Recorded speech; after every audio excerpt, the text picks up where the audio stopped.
Una lang ako So, may mga disclaimer lang ako for tonight. Unang-una, hindi po ako dating durugista. Kasi sabi niya Tapos pangalawa, hindi rin ako konyo. Yung nakasulat dun sa business siya naglagay. Pangatlo, hindi ako yung speaker for tonight. Ano lang ako, facilitator. Diba? Kasi meron tayong material. So, wala naman ako masyadong ginawa rito. Gino-through ko lang yung video. Tapos, marami tayong mga discussion question. Yun yung maganda. So, lahat tayo will have the chance to share and talk. Saan ang testimony mo? Testimony ko. Hindi, ako talagang pinanganak akong mabait. Kaya na ako dati pa. Yun yung problema ko. So, before we watch the video of Pastor David Tripp, Paul David Tripp, may mga questions lang before we start the video. Sabi rito, name 3 things that if you had would result in a peaceful, pleasurable and comfortable day. Yan yung una. So yan yung, ang topic pala natin today is the DNA of sin. Yan ang title natin. So, alam naman natin kung ano ibig sabihin ng DNA. No? Lahat tayo alam yun. Ano yan? Actually, ginugel ko yung what DNA stands for. Hindi ko talaga ma-memorize kahit ilang ulit ko binasa. Basta may acid lang sa dulo. Yun lang yung natatandaan ko, may acid sa dulo. So, yung DNA parang... Ano yan, Tilo? alam mo? Ano yun, ha? Yung DNA? So, ano yung DNA? Deoxyribonucleic acid. Okay, acid. Okay, so may acid. So, yan yung parang ano daw, yung distinctive characteristic ng isang tao. Or ginagamit natin yung DNA para sa mga bagay din, di ba? Sa ugali or ano. So, yan. The DNA of sin. So, tonight, malalaman natin kung ano ba yung DNA of sin. Yan. So, yung first question niya, name 3 things that if you had would result in a peaceful, pleasurable, and comfortable day. Second, how could those 3 things potentially become destructive idols in a marriage? Na-remember ko nung pumunta kami sa Vietnam, yung tourist guide, sabi ng tourist guide sa amin, you know, here in Vietnam, Vietnamese men, yung Vietnam yata laging walang S sa dulo eh. Pagka dulo yung S, Vietnamese, ganun siya. Vietnamese men, if they have these 5 things in life, they have lived a fulfilled life. Itong 5 bagay doon na to. Una, if you have American dollar. Pangalawa, if you have German car. Pangatlo, you're eating Chinese food. Pangatlo yan, kung yung Chinese food nyo daw yan, yan yung the best. Pang-apat, if you live in a French house, yung French architecture, kasi matagal yata sila na-colonize ng France, di ba? Tapos panlima, dito ako natawa eh, if you married a Japanese girl, sabi ko, bakit Japanese? So, probably, submissive yata ang mga Japanese girl. So, yun daw 5 na yun. Pagka meron ka nun, nako, you are a happy man. Then 5 na yun. So, Meron na akong isa. ano? Yung Chinese food. Chinese food. Yung pang-5 wala dito eh. Doon sa 5, di ba? So 20% So, ako happy. okay, wala kang German car. Wala. Japanese car ka. Okay. Toyota, tsaka... Baka yun yung asawa niya, Japanese car. So, yun daw. So, tayo, parang wala tayong ganun dito, no? Kasi wala namang may BMW rito. Tsaka wala din French architecture, eh. Walang happy. Walang happy sa atin.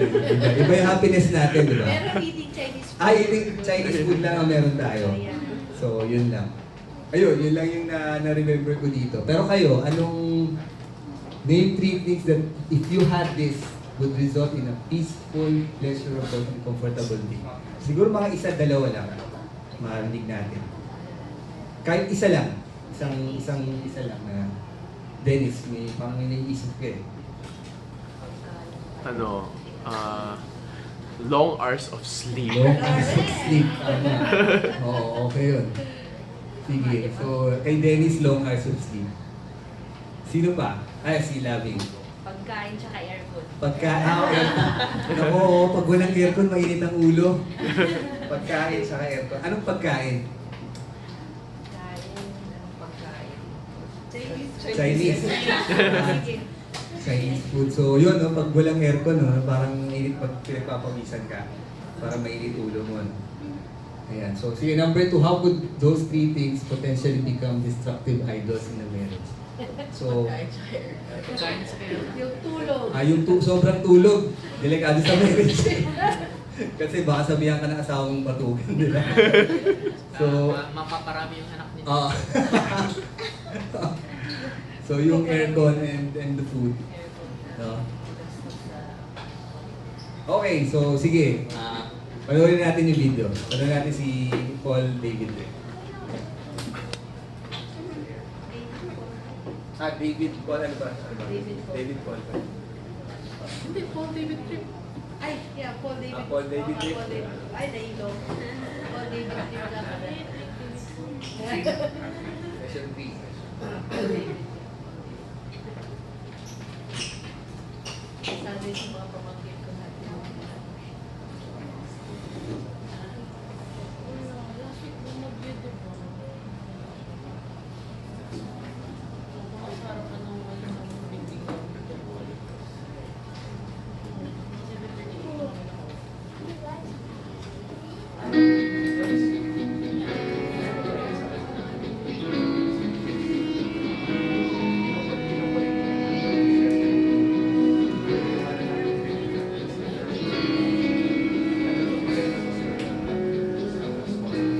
Well, here's our next assignment. If the heart is the problem in a marriage, what's the problem with the heart? What is it that goes on in the heart that makes these relationships of life difficult? Well, again, here's one of these passages that I just think is power-packed with relational diagnosis, relational wisdom, and actually relational hope. Let me read. For Christ's love compels us, because we are convinced that one died for all and therefore all died. And he died for all, that those who live should no longer live for themselves, but for him who died for them and was raised again. Now that went by very fast. Let me read 15 again. And he died for all, that those who live, hear this, should no longer live for themselves. Here's what sin does to all of us. Sin causes us to shrink our lives down to the size of our lives. Sin causes me to narrow my personal field of concern down to the claustrophobic confines of my wants, my needs, my feelings. Sin inserts me in the center of my little universe, the one place I must never be, because the place for God and God alone. Sin really does make it all about me, my wants, my needs, my feelings. Now hear this. Because the power of sin has been broken, that's justification. But the presence of sin still remains and is being progressively eradicated. That's sanctification. What this verse is saying is applicable to 10 out of 10 people in this room. We all still have sin in us, and we all struggle with that inertia of sin, that motivation of sin, my wants, my needs, my feelings. I want